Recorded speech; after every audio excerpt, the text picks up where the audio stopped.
Atas temuan penyimpangan ini, Direksi Bank Panin kemudian menunjuk Lilik Martono sebagai penerima kuasa.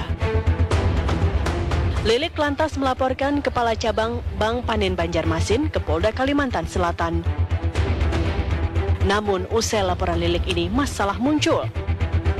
Ada intimidasi, SMS gelap dan teror memenuhi kotak pesan telepon seluler milik tim audit.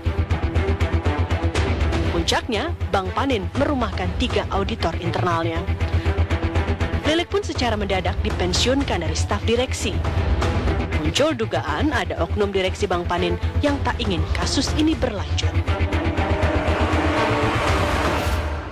PT Masur Borneo itu memang kredit bermasalah dan macet, tapi dalam kredit macet itu ada prosedurnya, ada SEBI-nya, ada tahap-tahapannya kalau kita mau menyita atau melelang satu agunan.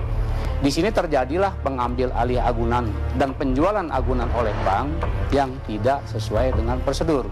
Antara lain, jaminan seharga pada saat 2010 itu 1 miliar lebih dibeli oleh oknum pimpinan cabang 400 juta.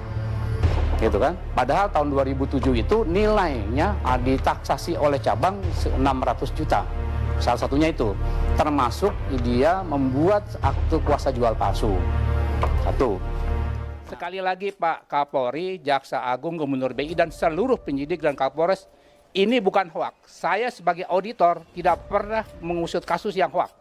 Selalu fakta dan data. Makanya saya bisa melaporkan 1 tahun 13 Desember 99. Ini di Panin Cabang Semarang.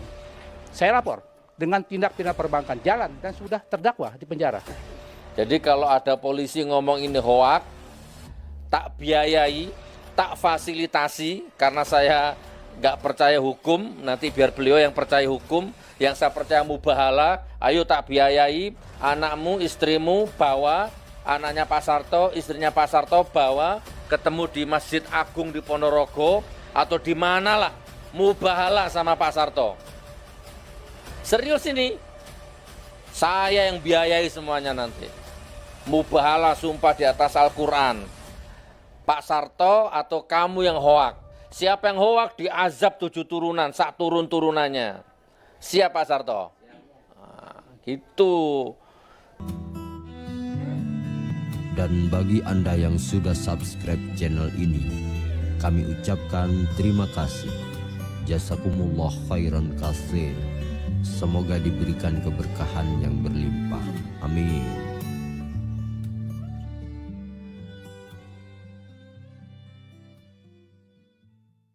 Assalamualaikum warahmatullahi wabarakatuh.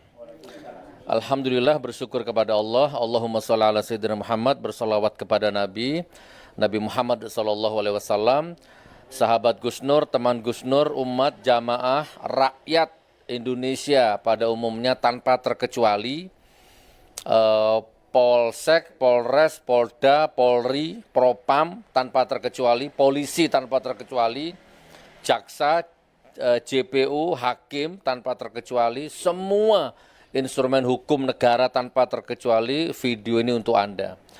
Jadi negara Indonesia ini kompleks permasalahannya.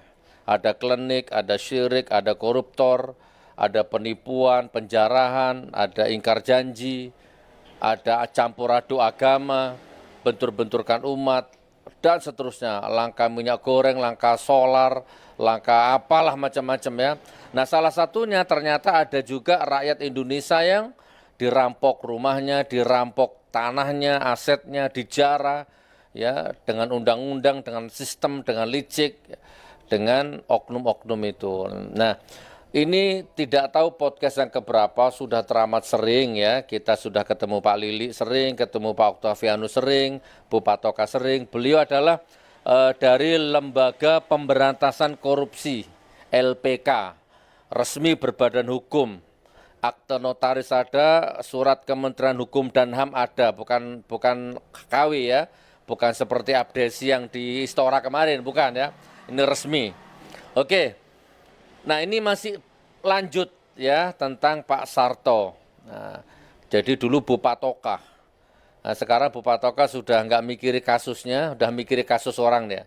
udah sibuk mikirin, mencurahkan pikiran dan tenaganya untuk membantu orang lain. Alhamdulillah. Nah, kembali ke Pak Sarto sekarang. Pak Sarto ini sudah yang kedua apa ketiga ketemu saya?